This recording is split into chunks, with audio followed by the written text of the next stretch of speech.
Beautiful. Okay. 3, 2, and 1.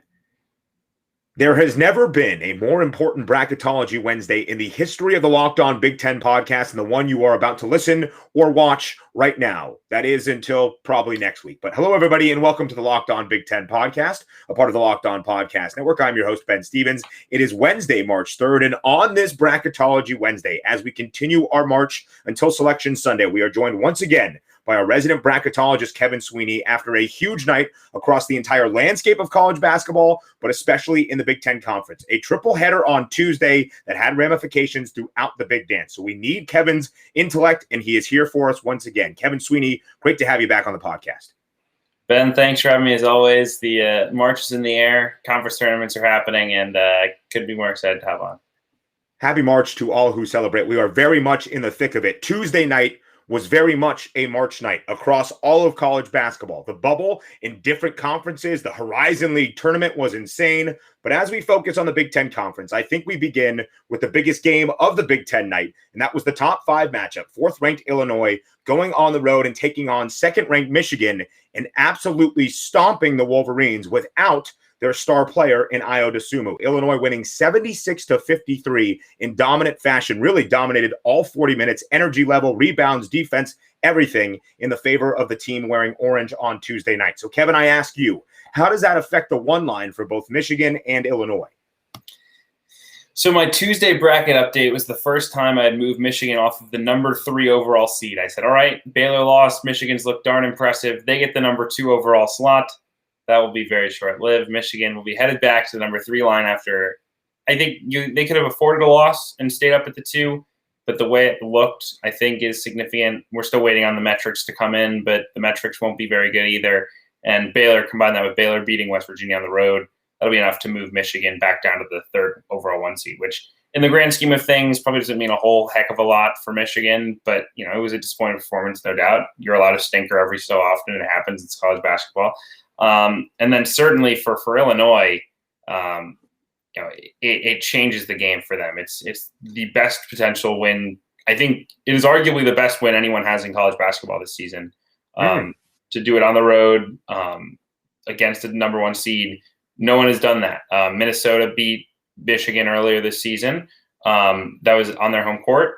You have Baylor, who lost on the road at Kansas. This is the first time a 1 seed. I guess Illinois themselves might have been beaten on their home floor by Ohio State. That's true. But of the top 3 seeds, the consensus 1, 2, 3, no one had beaten one on the road. Illinois just did. Without Ayo Dosunmu, it makes their path to a 1 seed so much easier. It's not a lock yet, but it is really close because now they lead the country in quadrant 1 wins. They have an elite win. They've proven they can win without Ayo now. They have a pretty clean resume overall, which is huge. No bad losses. I think at this point it'd be hard for Ohio State to pass them. It's not impossible, particularly because we will see the 2 teams play each other, and if Ohio State wins that game, maybe that brings it closer. But I think Illinois right now pretty confident that will be the last 1 seed. They have now won 3 straight games without Ayo Dosunmu in a huge night for their senior leader in Trent Frazier. And this can be a very arbitrary number. You can just make one up on the spot. But if you had to put a percentage point on it for Illinois being a 1 seed to solidify them being on the 1 line, what number would you give them right now? I would say like 67%, kind of a 2/3, 1/3 situation. Again, it's possible, especially if Ohio State beats them, that the door really gets opened up again. But if they beat Ohio State, it's a lock. If they lose to Ohio State, it would depend on the Big Ten tournament. But I feel pretty good that Illinois will be that last 1 seed. And outside of our resident bracketologist, you also cover college basketball with the best of them. Now, from your college basketball fan and coverage perspective, are you concerned at all about Michigan based on the result of Tuesday night against Illinois? Not significantly, right? Like it's such an outlier performance in every way. I think if you were going to make the case that Michigan's better than Gonzaga, today was a bad day for you. And I was not going to do that, so I feel pretty good. But there was a shot. I tweeted this.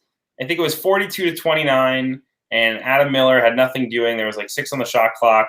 He just did 3 crossover dribbles, took a 26-foot step back 3, and just swished it home. All right, not Michigan's night tonight. All right, it happens. It's a long season. you're bound to have a stinker. This was a really bad one. It was not pretty, especially with Io out. But I think sometimes it's good for a team to get a wake up call. This doesn't really change anything in terms of how I view this team. It's a really good basketball team. I think as complete as any team in the country. Their ability to defend you, their ability to beat you from the inside, from the outside, with multiple guys, take care of the basketball. I'm still bullish on Michigan, but a good reminder of how impressive what Gonzaga has done all season is to not have that stinker yet. And for Illinois to get this win on the road without Ayo Dosunmu, is that something you think the selection committee takes into account when they decide maybe who the 1 seeds will be, that Illinois can win on the road without their best player? Is that something they even consider? It's in front of them. I would say that, they'll say they consider everything. My hunch is that, every team has had an excuse for something or other. This loss was off a COVID pause. Oh, this guy was injured. It's bad enough in a normal year. This year, there's like 20 more of those because of the COVID pauses.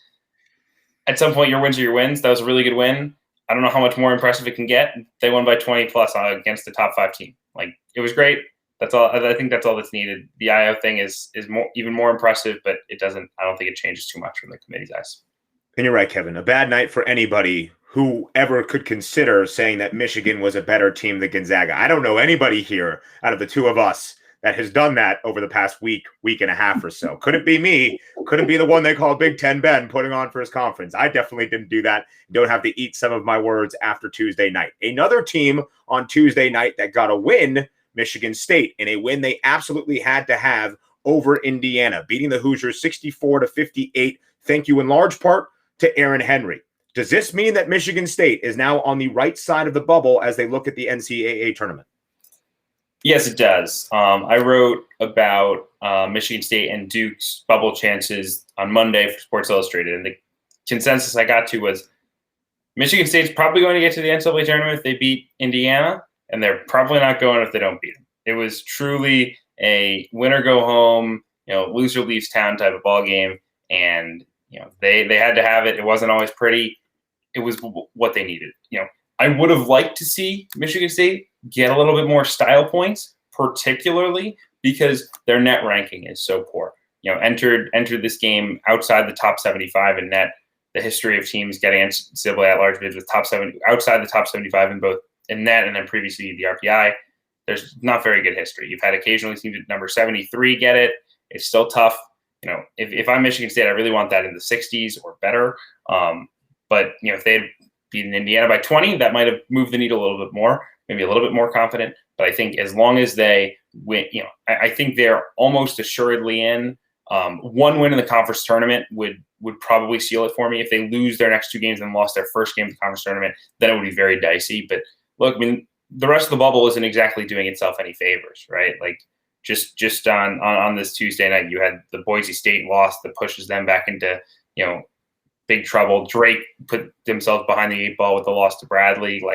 At some point, there's all these teams that keep punishing themselves, and we have to field the field with 68. And so Michigan State, as long as they don't do anything bad, and presumably they can't do anything bad because they're only playing good teams, they stand to be in good position. So I like Michigan State's chances right now. Certainly not a lock, but we'll be sweating on Selection Sunday unless they can make a run in the Big Ten tournament or beat Michigan somehow in one of these next 2 ball games. But this was a game they had to have, and they had it. Kevin Sweeney, our resident bracketologist, who is doing a ton of bracketology work during this very busy time for Sports Illustrated, giving us the insight we need following a monumental Tuesday in the Big Ten Conference here on Bracketology Wednesday. We're talking about Michigan State, and I want to go a little bit further here because they end off the year in the regular season with a back-to-back against Michigan starting tomorrow night and then again on Sunday. Do they have to win that opening round game in the Big Ten tournament to solidly be in the field? If they were to lose out, is there still hope for East Lansing and the Spartans fans on Selection Sunday? I think there's some hope. I will say this. I've worked under the general assumption that regardless of what the committee says, if you're not 2 games over 500, they're not putting you in. That is my general assumption. That is based essentially on, usually it's 4. This year there's fewer non-conference games. Me and several other bracketologists I've talked to essentially come to the conclusion that we'd be surprised if a 14 and 13 got in, which is what you'd be expecting. Now, again, I do think the door is more open to that just because of, again, the bubble ain't helping itself. But one win would make me feel a little bit more comfortable. And again, that'll be against, theoretically, I don't have the bracket in front of me. We still finalizing, but that'll be against a team like a Minnesota, like an Indiana, someone in that general tier, Rutgers, that you probably should be beating if you're Michigan State and you're on the bubble. If you want to prove your NCAA tournament team, you should beat other bubble teams, and you should beat teams that are off the bubble as well, like Indiana, who's fallen off, Minnesota's fallen off. I guess both those probably next 4 out, but you're not really feeling good if you're either of those. So those are games you should win. If they win that game, you feel fine. If they get one quote-unquote needle-moving win, as I would define it, so that would be against the top 4 in this conference, Michigan, Iowa, Illinois, Ohio State. They win one of those games, Michigan State does not have to sweat come Selection Sunday. And would get in the NCAA tournament for the 23rd straight year. One final question about the Spartans before we move on to the final game of Tuesday night. If they get into the NCAA tournament, is the most likely scenario for them to be in that play-in game, the first 4 action in the NCAA tournament? I think that's fairly likely as of now, particularly because of the net ranking. I think it would be, tough optics if they hang up at 73, 74, and they don't wind up in the first 4. Those two teams that I mentioned that have been at 73, Arizona State and St. John's in recent years, both those teams were first 4 bound. So I think it's a pretty high likelihood that that's where they'll wind up. Again, they could change that if they win one more of those big ones, and that would push them more solidly into the field. But I think first 4 is the most likely outcome at this point for the Spartans. The final game on Tuesday night, the 3rd game of the evening, Purdue taking care of business against Wisconsin in Mackey. The Boilermakers now pretty solidly in that 4th position in the Big Ten tournament as far as seeding goes. How much can their seeding move in the NCAA tournament? I mean, I think the best thing in Purdue's favor is that they have a pretty clean resume, and the negative, they don't have many elite wins, right? They have the sweep against Ohio State, which is doing a lot of work for them right now. But because of the somewhat unbalanced Big Ten schedule, they just didn't have to play quite as many games against the elite tier and haven't moved the needle. But at the same time, that's allowed them to stack wins, where Wisconsin's been grinding out games left and right here. Essentially 1 win, 1 loss. The entirety of conference play. Purdue, especially down the stretch here, has had a much more manageable schedule, and they've been able to take advantage. So there is some upward mobility here, particularly once you get into conference tournament time and get a couple more opportunities for high-level wins. I think the 4 line is probably the most realistic at this point for them to kind of top out at, particularly because it gets harder as you're trying to move up. There is kind of room towards the back end of that 3 line where teams have been flipping in and out, and I guess I wouldn't rule that out for the Boilers, but right now, the 4 or the 5 feels like the most likely outcome for Matt Painter's club. And like you mentioned, Wisconsin has struggled against the elite teams in the Big Ten Conference, now 0-7 after the loss to Purdue against the top 5 teams in the Big Ten. How far can Wisconsin drop? What do you think their seed in the NCAA tournament is most likely? Yeah, I mean, we still have to kind of see the numbers come in from today's ball game, but I think they played Wisconsin. They were my final 6 seed in the most recent bracket update on Tuesday. Losing at Mackey doesn't really change that. Some people have been a little bit more, I get more or less bullish on dropping them down. I don't think that they're going to drop to like the 8-9 game. I don't think that's going to happen. They have a really good net. They have 3 quadrant 1 wins. They have no bad losses. At this point, like I said, I'd be pretty surprised if they fell off, below the 7. But yeah, I mean, they just haven't done much for you lately. 4 or 5 now losses. They're going to close at Iowa. That's a really tough game.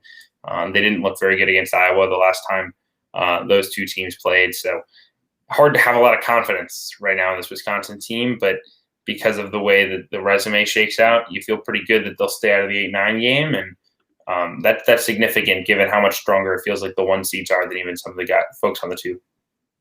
I'm concerned about Wisconsin personally, and I think they will be a trendy upset pick for whatever their matchup comes when we get to the big dance in a couple of weeks. Now let's focus on some of the other teams that were not in action on Tuesday night, but still very much a part of the NCAA tournament. I want to talk about Iowa and Ohio State. Is there a path for either of those teams as it stands at the moment to make a run to that 1 line? I mean, Iowa certainly opened the door with how dominant they were on the road against. We have lost Kevin Sweeney.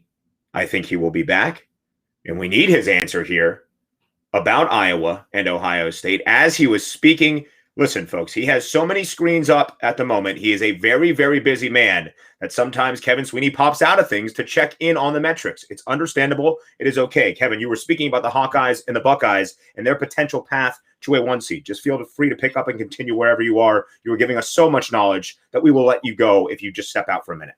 My apologies. Not sure what happened there. But I think the door was closed once they lost to Michigan by 22 points. That was ugly. Then the blowout win against Ohio State opened it back up, especially on the road.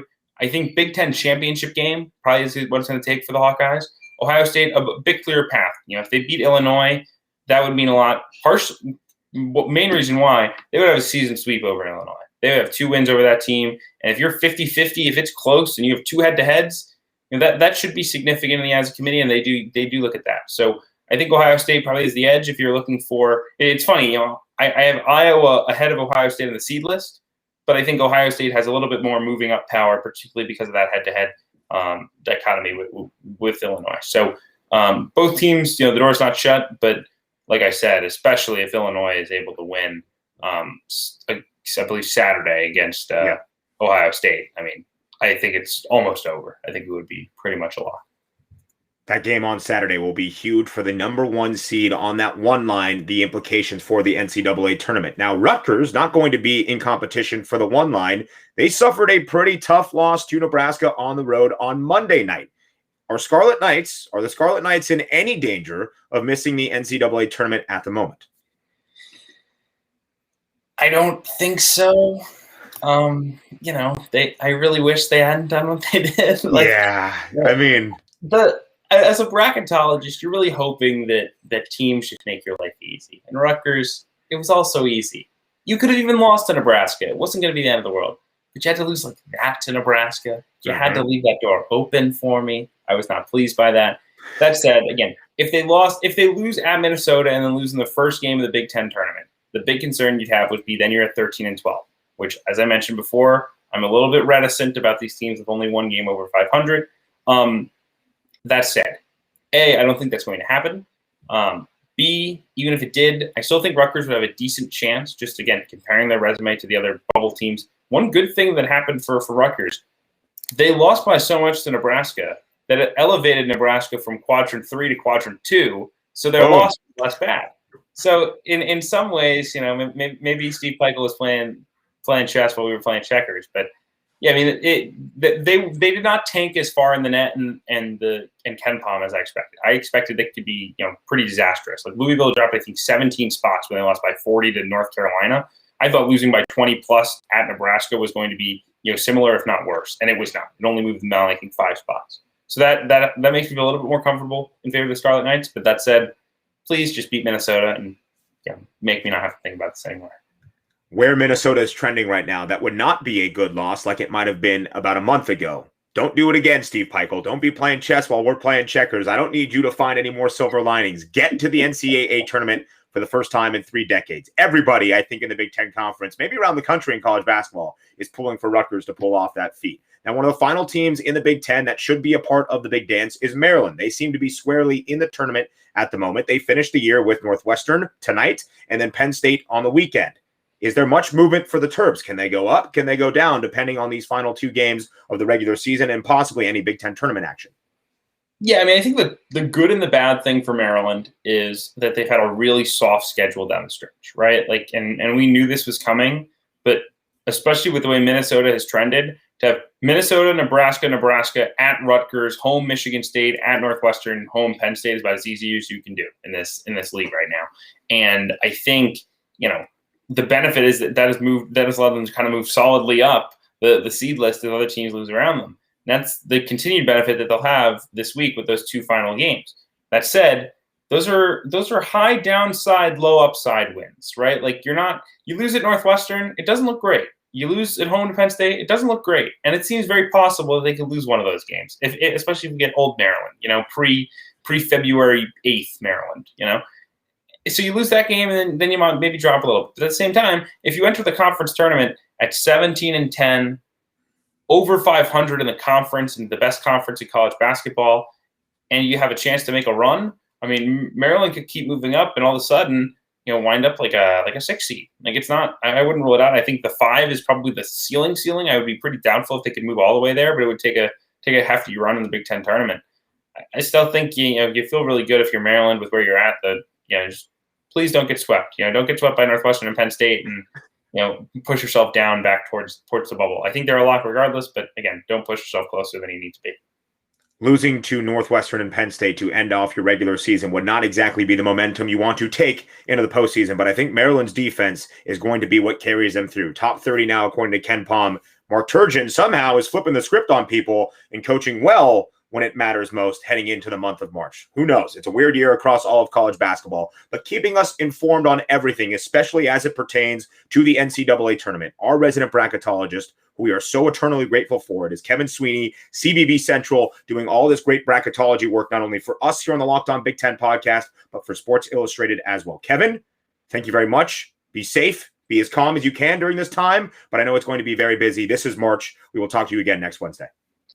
Thanks, Ben. The grind continues, and we'll be back tomorrow morning looking at the spreadsheets again. So I appreciate your time, and always happy to hop on.